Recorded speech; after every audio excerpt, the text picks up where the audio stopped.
the trades the Celtics must make before the NBA deadline. The NBA trade window is fast approaching, and if you're a Boston Celtics fan, the burning question is, will they do enough to finally clinch that elusive 18th title? The franchise is in a comfortable position with a 32-15 record, sitting second in the Eastern Conference. But is that enough? Time is running out, and if the Celtics don't seize this opportunity to improve their team now, it may be too late. What no one expected was for the team to face so many gaps so early in the season, even with Jayson, Tatum, and Jaylen Brown shining. The star duo has kept the Celtics competitive, but the lack of depth in the roster and injuries to key players have been glaring issues. That's where trades come into play. If the franchise truly wants to contend for a title, some bold decisions need to be made. And soon, what would these trades be? Here are two risky yet essential bets. Torrey Craig, the solution for defense and the perimeter. Without a doubt, the biggest challenge this season has been the rotation on the perimeter. And the answer to this dilemma might be Torrey Craig, currently with the Chicago Bulls. Boston's defense has always been a strong suit, with a roster filled with quality defenders such as Derek White and Robert Williams. The team's defensive strategy has received plenty of praise. However, the issue arises when it comes to maintaining that defensive solidity against the best wings in the league. Add to that the fact that, while Tatum and Brown are stars, the lack of a consistent third option on defense has been a noticeable weakness, especially in crucial moments. Torrey Craig fits perfectly as a key defensive piece for this team. His height of 6'5", combined with his versatility and sturdy frame, allows him to effectively defend players across multiple positions. He's exactly the type of wing the Celtics need to go up against heavyweights like Jimmy Butler, Jayson Tatum,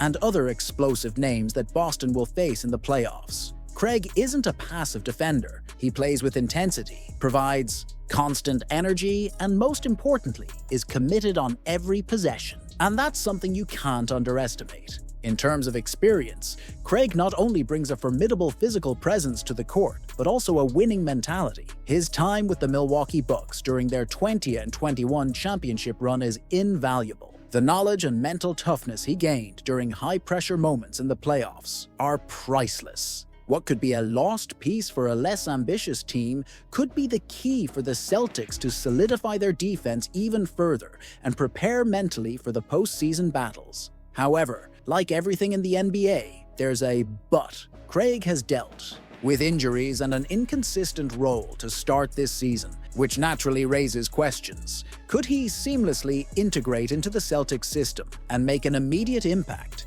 even after being sidelined for a while? And are his experience and physicality enough to ensure he delivers what the Celtics truly need to take their team to the next level? The answer to these questions is crucial, and if the Celtics are right in their evaluation, Craig could be a significant asset. Seth Curry, the secret weapon from the three-point line. But what do the Celtics really need to ensure their offense is unstoppable? The answer might not be an even stronger defense, but rather a precise shot and a lethal presence from the perimeter. That's what Seth Curry offers. One of the best shooters in the league, with an impressive 46.2% from three-point range this season, he could transform Boston's offense and open up new possibilities. What's most intriguing is that, even playing for a struggling team like the Charlotte Hornets, Curry remains a constant threat from the perimeter, and if Boston doesn't take advantage of this opportunity now, they could regret it. The idea of having Curry alongside Tatum and Brown is something any Celtics fan can't stop imagining.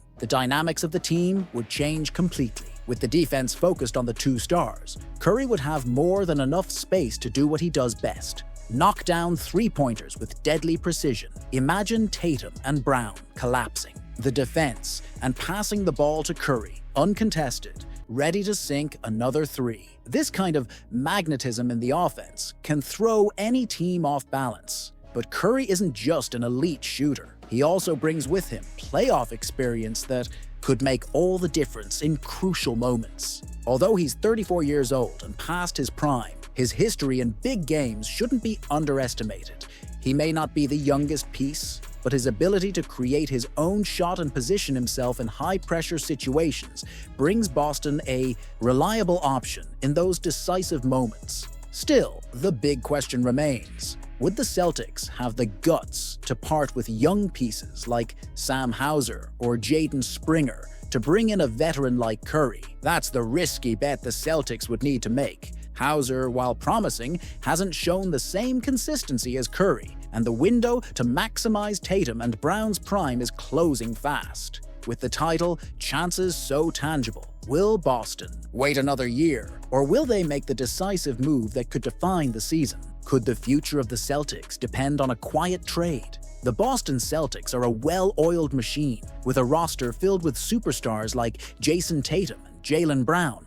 The team seems poised to secure its 18th NBA title, an elusive achievement that has been within their reach for the past few seasons. Their performance last year demonstrated their ability to dominate, showing that their chemistry and talent are more than enough to carry them to glory. But as the Celtics move forward in the season, a surprising proposal has emerged from the shadows, a trade involving the nearly unknown Jaden Springer. Although Springer's name might not resonate with the same force as that of Tatum or Brown, this move could be the key to resolving a crucial issue: finances. The question that arises is straightforward. Is it worth the risk of sacrificing a future asset for the sake of a more financially balanced future? At first glance, this may seem like a minor move, but the underlying implications are far more complex. What's at stake isn't only the pursuit of a title, but also the long-term health of the franchise. The Celtics are teetering on the edge of a significant financial dilemma, with a projected $65.6 million luxury tax looming over them. This substantial tax bill could impact the franchise's ability to sustain their competitive edge. So, while Boston fans dream of an 18th banner, the front office has another critical concern to address: how to manage the growing financial pressures without compromising the team's immediate success. And that's where the trade proposal, suggested by Bobby Marks of ESPN, comes into play. Saving money and improving the rotation, the trade proposal is fairly clear-cut. The Celtics would send Jaden Springer, who has had very limited playing time so far, and future picks, a 2025 first-round pick and a 2030 second-round pick, to the Portland Trail Blazers in exchange for forward Toumani Camara. The move, at surface level, appears straightforward. On paper, it's a win-win. Save money, acquire a potential contributor to the rotation. But does it really work that way? Will it truly help Boston achieve their ultimate goal of an NBA championship? The answer isn't so simple. Camara may not be a marquee name, but he has shown some promising signs in limited action with the Blazers, averaging 9.6 points per game and standing out defensively with a solid ranking in steals among forwards.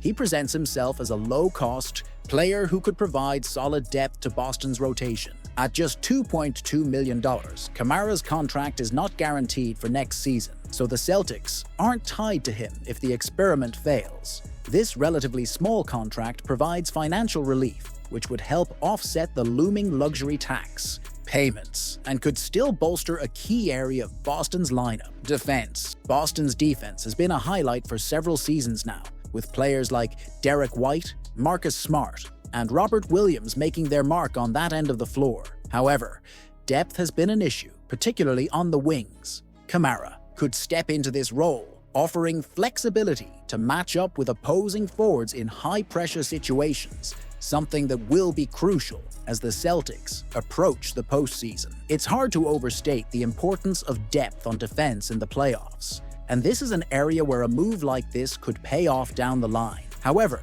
the more significant question remains: can a trade of this magnitude, giving up future picks and a young, unproven talent, actually move the needle for the Celtics in the short term? The truth is, it's difficult to say. While Camara could fit into the defensive rotation seamlessly, the Celtics might be setting their eyes on more than just a potential contributor for this year. Financial flexibility and the ability to build for the future while still remaining competitive in the present are long-term objectives that are clearly on the Celtics' radar. financial impact, or title? While the move could address the team's immediate financial concerns, it raises a much bigger question. Should the Celtics be prioritizing their financial situation this season, or should they be focusing squarely on securing a title in 2025? After all, they already have a strong roster, with Tatum and Brown leading the charge, so why make a trade that may not immediately contribute to their playoff push? This trade may be a step backward in terms of overall impact, as Kamara, despite being a promising player, does not carry the star power or potential to be a game-changer in the postseason. The Celtics have reached a point where every move needs to be scrutinized, with a window of opportunity rapidly closing for Tatum and Brown to capture a championship together. This trade could indeed help Boston balance their financial books and improve depth, but will it make the difference when facing off against juggernauts like the Milwaukee Bucks, Philadelphia 76ers, or even the defending champions, the Denver Nuggets? A player like Kamara might help in a few matchups, but he's not the kind of player that will swing the momentum of an entire playoff series. If the Celtics front office truly believes they can contend for a title this season, it might be a mistake to focus so much on saving a few dollars at the cost of giving up a future pick. By sacrificing a first-round pick and a second-round pick, the Celtics are essentially betting that this financial relief will give them more flexibility to make moves later. But is that truly worth the cost? If Kamara turns out to be a valuable piece, then the trade may make sense, but there's a real risk that this move could just be a financial band-aid that doesn't result in the added impact needed in the postseason. In the highly competitive NBA landscape, every decision counts, and the Celtics could be setting themselves up for a future where the team remains competitive, but perhaps fails to seize the championship they so desperately crave. Does the trade solve the right problem? What's clear from this proposed move is that the Celtics front office is taking a calculated risk. They know that maintaining a top-tier team isn't just about loading up with superstars, it's also about financial sustainability. With the salaries of Tatum, Brown, and the other key players on the roster eating up a significant portion of the cap, finding ways to save money while still improving is a tightrope walk. The team could very well be thinking that financial flexibility now could open the door for more significant reinforcements down the line, perhaps adding another star player next season or after. But that comes with its own risks. The question the front office must ask itself is, will the Celtics be better off taking a longer-term approach, ensuring the team remains financially sound while also looking to add pieces in the offseason? Or should they go all in and sacrifice future assets in exchange for an immediate impact that could push them over the top in 2025? If Kamara is the player that helps them do that, perfectly slotting into the rotation as a solid defender and low-cost contributor, then the trade makes sense. However, if they find themselves with the same squad and a depleted future draft pick, this could be a mistake that hinders their ability to make more significant moves in the future. Hey Celtics fanatics, what do you think of this news? Leave your opinion in the comments, as it's highly valued.